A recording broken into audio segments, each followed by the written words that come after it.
Say, any hot flashes to shake the world with, Scoop? I'm almost finished. What? I said I'm almost finished. Greg, what's a way of saying somebody's the best at his job? Outstanding. No, I've already used that one.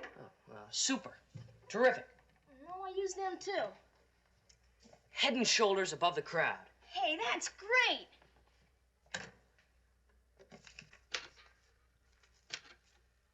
There have been many great men in our country. Washington, Lincoln. But we have a man in our school who is just as great, Mr. Price. Mr. Price? The science teacher? Yeah, here's the carbon copy if you want to read it. Are you kidding? When I had him, we called him Mr. Sourpuss. That's just the way you see him. I've got to get this column over to my editor right away. Washington, Lincoln, and Mr. Price.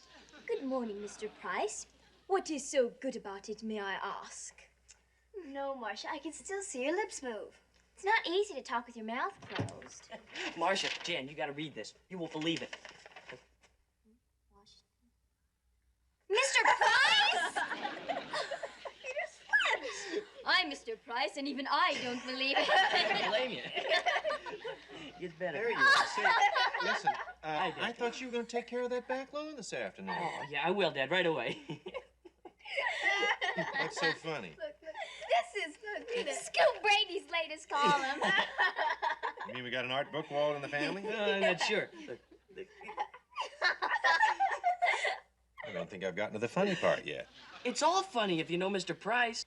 He's the dullest. I'm not going to have him till next year, but everybody in the whole school knows how dumb Mr. Price is. He's the kind of guy, Dad, who tells the class jokes in Latin. And all semester, only one kid laughed, and he was Italian.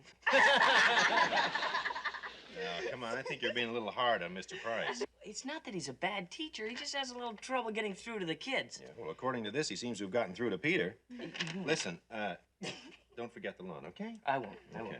Do you think Peter actually thinks he's great? Are you kidding? He's got to have some reason for writing that column.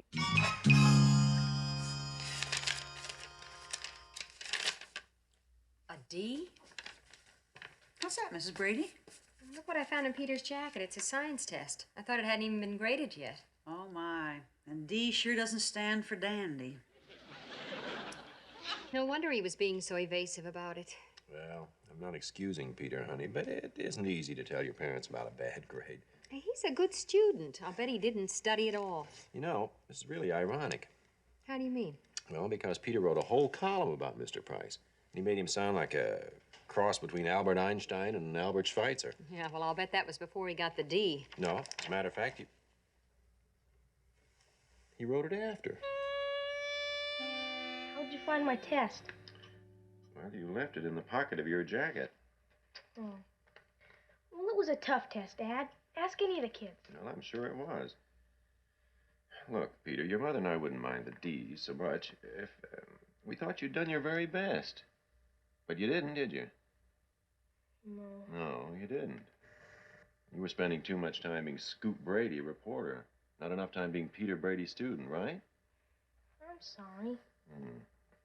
Listen, about this article you wrote this afternoon, about Mr. Price. You know about that, too? Yes, I do. Now, was that like your article says the whole truth? Or was that just a snow job? Huh? In hopes of getting Mr. Price to give you a better grade on your report card? A snow job, I guess. Son, there is a thing called power of the press. And with the use of that power comes responsibility. I guess I wasn't very responsible, was I? No, you weren't. And writing nice things about your friends or about Mr. Price just to get personal reward isn't exactly honest reporting. But what can I do now? I've already turned in the column. I'm sure you'll think of something.